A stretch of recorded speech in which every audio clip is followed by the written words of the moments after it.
After realization account, next account जो हमें prepare करना होता है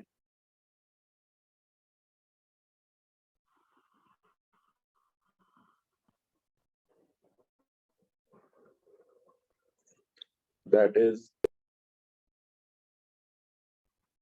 partners capital account.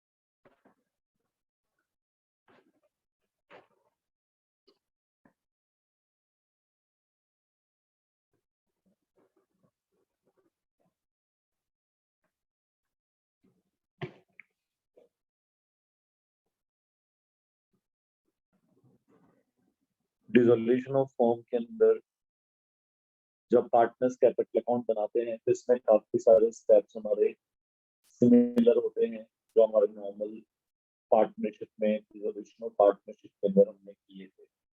जब आप कैपिटल अकाउंट बनाएंगे डिसोल्यूशन के टाइम पर तो सबसे पहले आप कैपिटल अकाउंट में बाय बैलेंस ब्रॉट डाउन लिखते हुए यहाँ पर पार्टनर्स की ओपनिंग कैपिटल के बैलेंसेस लिखेंगे। ए की कैपिटल ए के कॉलम में और बी की कैपिटल बी के कॉलम में।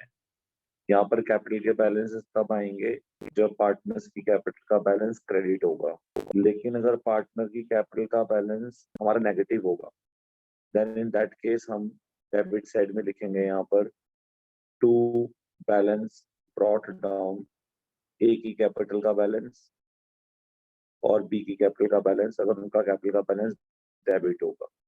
डेबिट बैलेंसेस कैपिटल अकाउंट के हमें कैसे पता चलता है कि पार्टनर्स के कैपिटल अकाउंट के बैलेंस डेबिट हैं? जब पार्टनर्स की कैपिटल के बैलेंसेस एसेट साइड में दिए होते हैं तो उनको हम डेबिट कैपिटल बैलेंसेस कहते हैं और जब कैपिटल के बैलेंसेस लायबिलिटी साइड में दिए होते हैं तो हम उन्हें कैपिटल के क्रेडिट बैलेंस कहते हैं। कैपिटल के बैलेंसेस प्लेस करने के बाद जो रियलाइजेशन अकाउंट में प्रॉफिट आया होगा तो बाय रियलाइजेशन अकाउंट के नाम से हम प्रॉफिट मार्क करेंगे। ए का प्रॉफिट ए के कॉलम में और बी का प्रॉफिट बी के कॉलम में। सेम ऐसी अगर हमारे रियलाइजेशन अकाउंट में लॉस आया होगा तो टू रियलाइजेशन अकाउंट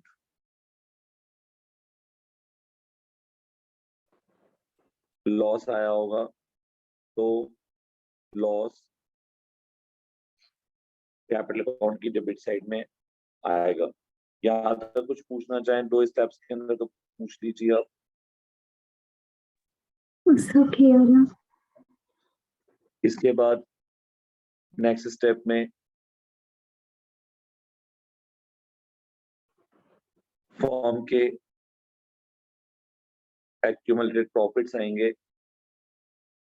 ए का प्रॉफिट ए के कॉलम में, बी का प्रॉफिट बी के कॉलम में और यहाँ एक्यूमुलेटेड प्रॉफिट के अंदर general reserve, profit and loss account का credit balance, workman compensation reserve का बैलेंस और कंटीजेंसी रिजर्व क्रेडिट होगा। और ये बात हमने डिस्कस करी है पहले कि इस चैप्टर के अंदर आपकी कोई भी ओल्ड रेशियो या न्यू रेशियो कैलकुलेशन नहीं होती है। उसमें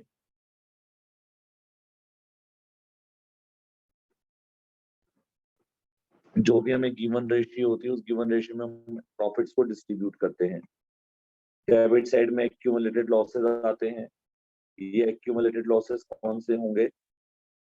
जो प्रॉफिट एंड लॉस अकाउंट का डेबिट बैलेंस है ए का ए में लिखेंगे, बी का बी में। और नेक्स्ट अकाउंट होगा एडवर्टीजमेंट सस्पेंस अकाउंट। ए का शेयर ए कॉलम में, बी का शेयर बी के कॉलम में। ये तीन स्टेप्स हमारे लिए सिमिलर हैं, जैसा हम पहले करते आए हैं।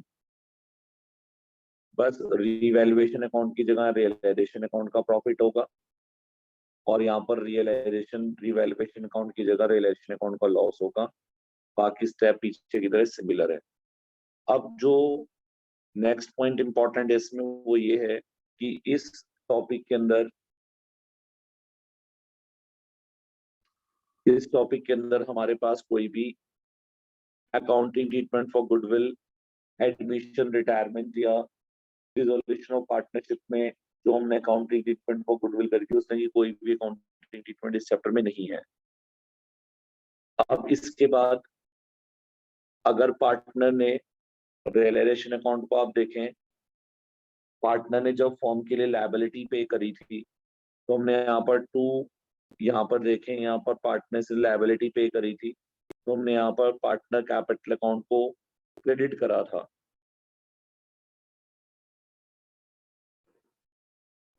Yes sir. अब आपने, क्योंकि पार्टनर ने फॉर्म के लिए लायबिलिटी पे करी थी फॉर्म के बिहाफ में, तो जो लायबिलिटीज पार्टनर ने फॉर्म के लिए पे करी होंगी वो रियलाइजेशन अकाउंट की डेबिट साइड से पोस्ट होकर के पार्टनर्स कैपिटल अकाउंट की क्रेडिट साइड में आ जाएंगी। यहाँ क्रेडिट में आने का मतलब है कि हमने पार्टनर को फॉर्म के लिए जो उसने लायबिलिटी पेड करी थी उसका रिम्बर्समेंट दे दिया। रिम्बर्समेंट करने का मतलब है उस लायबिलिटी को हमने रिलेशन पार्टनर कैपिटल अकाउंट की क्रेडिट साइड में लिख दिया। सेम ऐसे ही अगर पार्टनर ने फॉर्म से डिसोल्यूशन के टाइम पर कोई एसेट एक्वायर करी थी, जैसा आप यहाँ देखें पार्टनर ने फॉर्म से एसेट टेकन अप करी थी। जब कोई भी पार्टनर फॉर्म से एसेट एक्वायर करेगा तो उसका अमाउंट हम उसकी कैपिटल अकाउंट से चार्ज करेंगे। तो टू रियलाइजेशन अकाउंट यहाँ डेबिट साइड में आ जाएगा, एसेट टेकन। ये स्टेप्स, एक सेकंड बेटा, ये जो स्टेप्स हैं ये सारे स्टेप्स पैरेलल चलते हैं, इसीलिए हमने इसको इस तरह से लिखा है। Okay sir.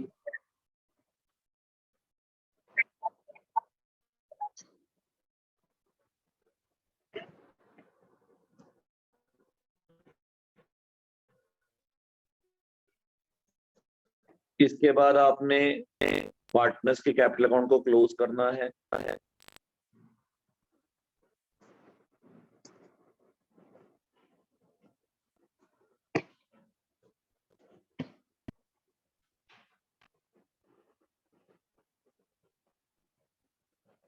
और जो आंसर आपका डेबिट साइड में बचेगा,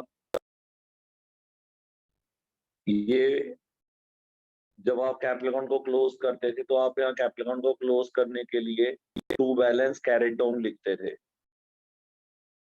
यहाँ पर आप टू बैलेंस कैरेट डाउन नहीं लिखेंगे, यहाँ कैपिटल अकाउंट को क्लोज करने के लिए आप टू बैंक या कैश अकाउंट लिखेंगे और ब्रैकेट में आप ये लिख देंगे फाइनल पेमेंट्स। यानी पार्टनर का जो भी अमाउंट फॉर्म की तरफ in the form of capital due निकलेगा उस अमाउंट को हम पे कर देंगे। तो इसलिए हम यहाँ पर क्या लिखेंगे, to bank final payment balancing figure. और अगर किसी पार्टनर की कैपिटल के अंदर डेफिशिएंसी है तो बाय बैंक या कैश अकाउंट के नाम से डेफिशिएंसी ब्रॉट इन, कितनी डेफिशिएंसी पार्टनर को लेकर आनी होगी एज अ बैलेंसिंग फिगर, हम यहाँ पर पार्टनर का आंसर लिख देंगे।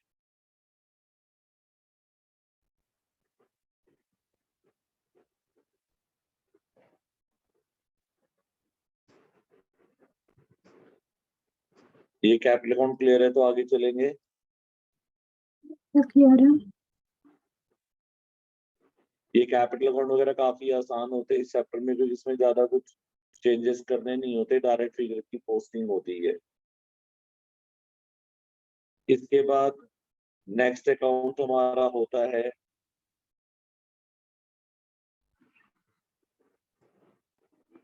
पार्टनर का कैश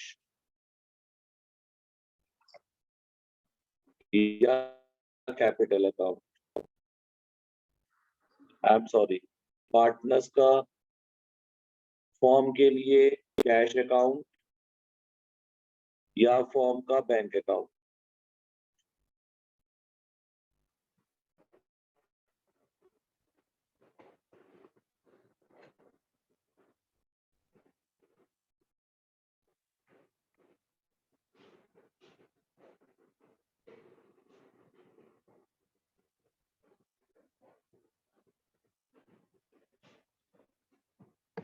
जब आप कैश या बैंक अकाउंट प्रिपेयर करेंगे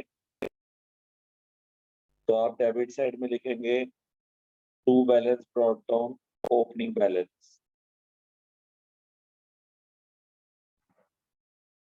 सपोज आप यहाँ पर क्वेश्चन में कैश अकाउंट बना रहे हैं तो ब्रॉट डाउन के आगे कैश का बैलेंस आ जाएगा। अगर आप बैंक अकाउंट बना रहे हैं तो ब्रॉट डाउन के आगे बैंक का बैलेंस आ जाएगा।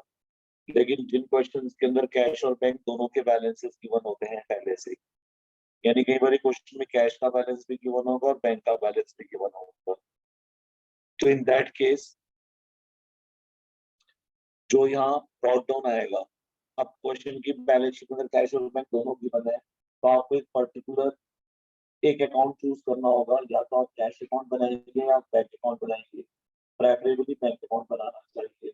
तो अगर कैश और बैंक बैलेंस शीट के क्वेश्चन में दोनों अपीयर हो रहे हैं या ब्रॉट डाउन के आगे, तो आप बैंक का बैलेंस लिख देंगे और जो कैश का बैलेंस है यहाँ पर वो टू कैश अकाउंट के नाम से लिख देंगे।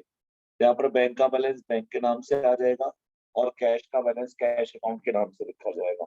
मींस कॉन्ट्रा पोस्टिंग जैसे हम 11th में करते थे, हम ये एज्यूम करेंगे हमने कैश को बैंक में डिपॉजिट कर दिया तो हमारी entry cash to bank account debit to cash account हो जाएगी। इसके बाद इस कैश अकाउंट के अंदर पेमेंट साइड में जाएंगे, यानी जो कैश अकाउंट की क्रेडिट साइड है इसकी क्रेडिट साइड में आप जाएंगे। यहाँ पर पार्टनर का जो लोन होगा जिसको आप इंटरनल लायबिलिटी कहते हैं, तो पार्टनर के लोन अकाउंट को आप पे करेंगे यहाँ पर एज अ लायबिलिटी। और अगर पार्टनर के लोन के ऊपर आपको इंटरेस्ट भी पे करना है तो बाय रियलाइजेशन अकाउंट के नाम से आप यहाँ पर इंटरेस्ट के अमाउंट को लिख देंगे। और अगर आपने पार्टनर को लोन दिया था जो लोन एसेट साइड में अपीयर हो रहा है, तो ये एज्यूम किया जाएगा बाय डिफॉल्ट कि जिस पार्टनर को हमने लोन दिया था उसने हमारा लोन रीपे कर दिया, यानी फॉर्म का लोन वापस कर दिया, तो हमारा लोन का पैसा पार्टनर से वापस आ गया। और यहाँ पेमेंट साइड में लिखने का मतलब होगा कि हमने पार्टनर से लोन लिया था, ये लोन हमने उसको रीपे कर दिया।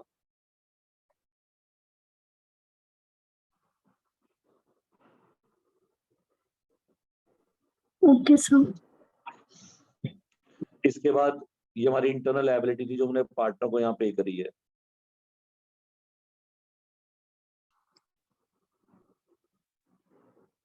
इसके बाद ये जो ऊपर आपने दो अकाउंट फॉर्म करे हैं, इन अकाउंट्स के अंदर जो भी बैंक या कैश के थ्रू ट्रांजैक्शन हुई है उनको आपने 11th क्लास की कैश बुक की तरह पोस्ट करना है।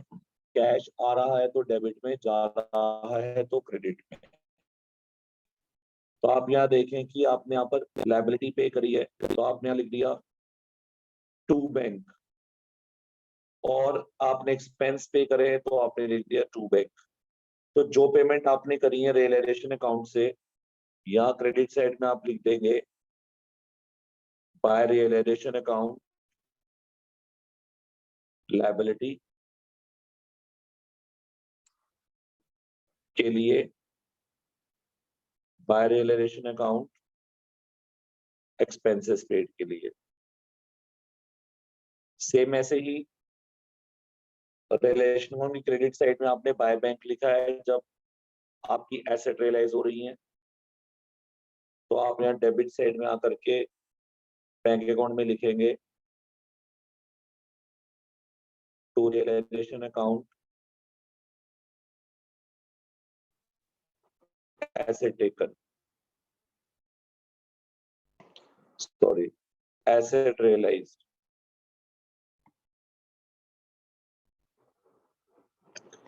इसके बाद आपने पार्टनर्स को पेमेंट करी है, आप यहाँ लिख देंगे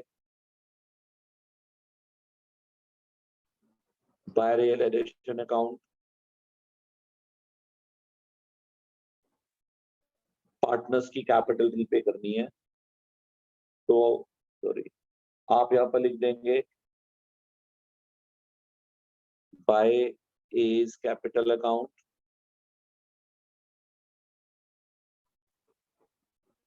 बाय बीज कैपिटल अकाउंट और ब्रैकेट में लिख देंगे आप फाइनल पेमेंट। ए की पेमेंट ए के कॉलम में और बी की पेमेंट बी के कॉलम में। और यहाँ से जो पार्टनर की कैपिटल अकाउंट की जिसकी भी डेफिशिएंसी आएगी ए की या बी की, तो टू ए या B capital account deficiency brought in balancing figure के नाम से यहाँ पर अमाउंट आ जाएगा। फिर आप ये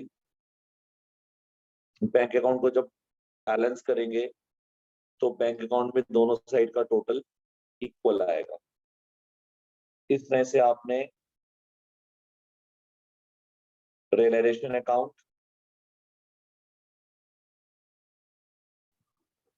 प्रिपेयर करना होता है,